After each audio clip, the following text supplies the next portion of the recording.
বন্ধুরা, কেমন আছো তোমরা সবাই? আশা করি তোমরা সবাই ভালো আছো। এই দেখো আমার লাউ গাছ আরও বড় হয়েছে। এইভাবে আমি তারের মধ্যে আহ, তারের মধ্যে পেঁচিয়ে দিয়েছি। তো দেখো অনেক বড় হয়েছে। তো সুপ্রভাত সকলকে, সবাই ভালো থাকো, সুস্থ থাকো।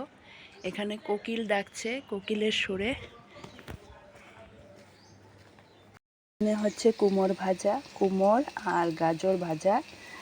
আর আমি করব আজকে সয়াবিন। তো এই দেখো সয়াবিন ভাজা করে রেখেছি একটু ঝোল দিয়ে, এখনও সোমবার দেয়নি, ঝোল দিয়ে ভাজা ভাজা করে রেখেছি।